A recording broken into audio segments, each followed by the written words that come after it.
राधे राधे जय श्री कृष्ण। चैत्र मास 2026 के कृष्ण पक्ष की एकादशी को पाप मोचनी एकादशी कहा जाता है। जैसा कि नाम से ही पता चल रहा, धार्मिक मान्यता है कि इसी दिन व्रत का पूजा करने से व्यक्ति को जाने अनजाने में भी किए गए पापों से मुक्ति मिल जाती है और भगवान विष्णु जी की कृपा प्राप्त हो जाती है।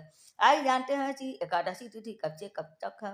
पंचांग के अनुसार चैत्र मास कृष्ण पक्ष की एकादशी तिथि 14 मार्च दिन शनिवार 2026 को सुबह 8:10 पर शुरू हो जा रही है और 15 मार्च को सुबह 9:19 पर समाप्त हो जाएगी। एकादशी का व्रत हमेशा उदया तिथि को देखते हुए किया जाता है। आपको ये सब मालूम होगा कि एकादशी का व्रत हमेशा दशमी युक्त नहीं रखा जाता है, द्वादशी युक्त से व्रत किया जाता है। तो इसीलिए उदया तिथि को देखते हुए 15 मार्च दिन रविवार को व्रत एकादशी का किया जाएगा और 15 मार्च को एकादशी की पूजा के कई शुभ मुहूर्त बन रहा है। ब्रह्म मुहूर्त में स्नान करने के लिए शुभ माना जाता है। उस समय पूजा भी किया जाता है। उस समय शुभ समय होता है। तो सुबह 4:55 से लेकर 5:43 तक का प्रातः संध्या का समय सुबह 5:19 से लेकर 6:31। अभिजीत मुहूर्त दोपहर 12:06 से 12:54 तक। अभिजय मुहूर्त दोपहर 2:30 से 3:18 तक है। शाम को गोधूली मुहूर्त शाम 7:03 से लेकर 8:43 तक।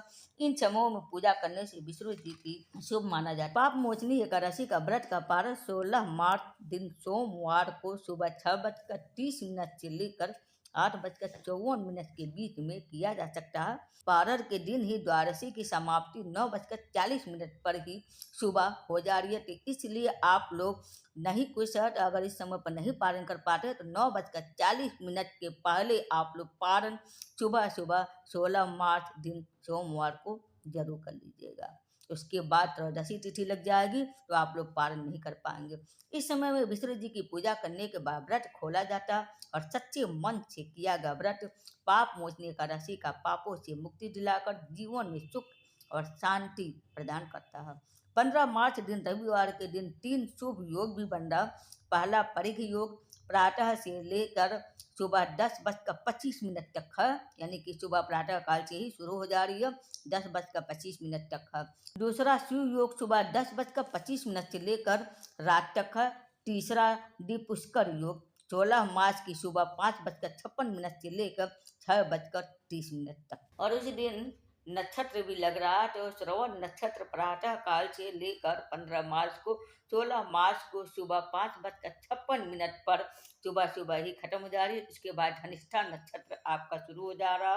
भगवान विष्णु जी की पूजा करने के लिए आप लोग सुबह प्रातः काल स्नान करके साफ वस्त्र पहन कर उसके व्रत का संकल्प लीजिए, सूर्य भगवान जी को अर्घ्य दीजिए, मंदिर साफ करिए। उसके बाद चौकी पर गणेश जी, विष्णु जी, लक्ष्मी जी और दुर्गा माता का भी आप लोग फोटो जरूर स्थापित कर लीजिएगा, क्योंकि एकादशी माँ दुर्गा जी का ही नाम है। तो इसीलिए उनका फोटो आप लोग जरूर स्थापित करिएगा। कलश रख लीजिएगा, घी का दीपक जलाइएगा, पीला फूल, तुलसी दल और भोग में भी आप लोग तुलसी दल डालकर इस तरह से पूजा संपन्न करिएगा।